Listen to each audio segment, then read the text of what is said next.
Ciao a tutti carissimi amici del Go e ben ritrovati nel mio canale, ma soprattutto benvenuti in questo nuovo video che lancia per l'appunto un nuovo format che ho deciso di curare qui appunto nel mio canale,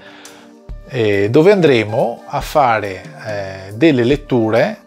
tratte da questo libro scritto da Takemiya Masaaki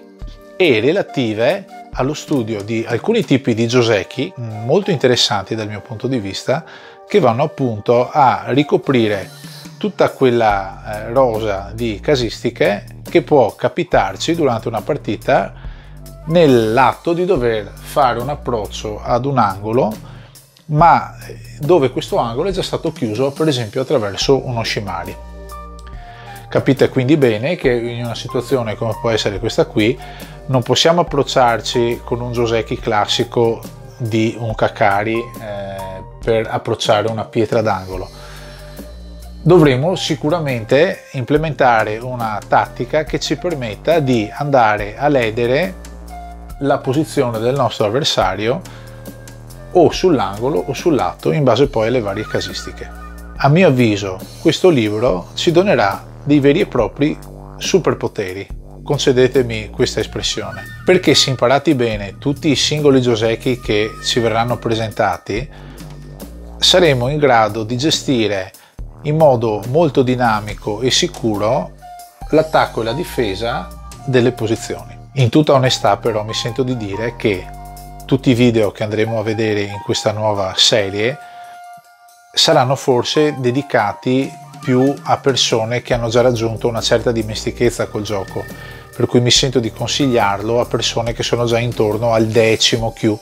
grado più o grado meno. Però se qualcuno che ha magari un grado anche un po' più basso vuole cimentarsi nell'analisi e nello studio di questo tipo di problemi, ben venga, sicuramente non gli potrà far del male.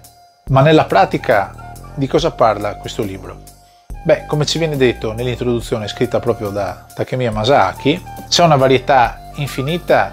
di combattimenti che si possono sviluppare durante una partita, ma a suo avviso quelli più importanti e più interessanti da studiare, a cui dedicare un po' più di attenzione, sono quelli che si vengono a sviluppare nel medio gioco, all'inizio del medio gioco, quindi alla fine del fuseki o comunque nel fuseki avanzato prima del medio gioco, dove sia importante andare a distruggere la posizione appunto dell'avversario. Lui stesso si dedicherà a studiare l'attacco di posizioni derivate tutte da shimari, quindi da vere e proprie chiusure d'angolo, che sono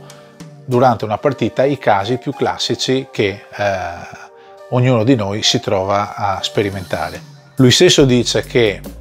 un lettore che ha un grado vicino al primo Dan non avrà sicuramente nessun tipo di difficoltà a capire quello che ci vuole dire, però lui stesso dice che ha voluto esprimere dei concetti nel modo più semplice possibile, in modo che siano comprensibili anche da chi non è molto avanti con il cammino nel gioco del Go. Si dice anche che in molti casi, alla fine di tutte le varie analisi che si dipanano di capitolo in capitolo, non è volutamente stato chiaro fino alla fine, cioè non vuole dirci come poi una situazione può evolvere.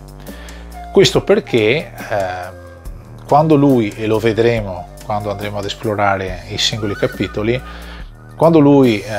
raggiunge un finale di una sequenza, ci dice semplicemente che quella sequenza va meglio per un giocatore o va meglio per l'altro, ma non ci dice perché va meglio. Ecco, quello è il momento, a mio avviso, in cui conviene mettere in moto il nostro cervello e cercare di capire perché quella posizione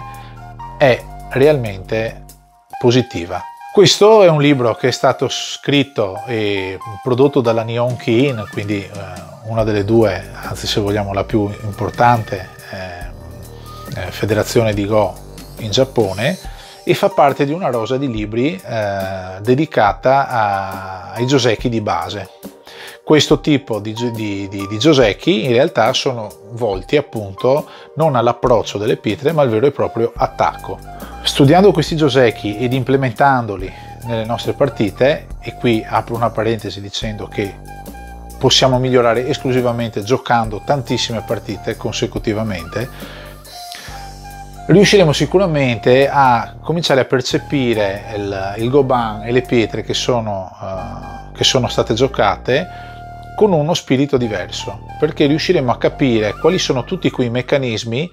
che, se applicati, possono far scattare tutta una varia serie di varianti, le quali, se una volta padroneggiate, potranno portarci sicuramente del vantaggio. Verrà posta quindi moltissima enfasi sul concetto di sabaki, ovvero sul concetto dello sviluppo leggero delle nostre forme, perché ci farà capire che sviluppando una forma leggera saremo in grado di renderla difendibile in ogni circostanza, anche se il nostro avversario dovesse attaccarci in modo forsennato. Essendo un libro che si intitola Attacking and Defense, naturalmente non si pone solo dall'obiettivo di chi attacca, ma ci dà anche uno spunto per chi difende. Naturalmente lo vedremo poi una volta che verrà fatta la prima mossa, per esempio in un caso come questo da bianco che comincerà l'attacco. Tutto il joseki e tutte le sequenze saranno volte a dimostrare come bianco, a valle di quella mossa lì, qualsiasi sia la risposta di nero, venga ad ottenere una soluzione vantaggiosa. Però ci insegna anche come nero deve assolutamente difendere in base a quelli che sono i suoi progetti e come andare a limitare i danni che può fare bianco, e di conseguenza, una volta che abbiamo imparato tutte le casistiche in cui conviene rispondere, per esempio in questo caso come nero che difende, verrà automatico anche capire che se non giochiamo in quelle determinate posizioni la nostra difesa non sarà al top. In entrambi i casi, sia nero che bianco, se giocano ragionevolmente facendo sabaki e vedendo quindi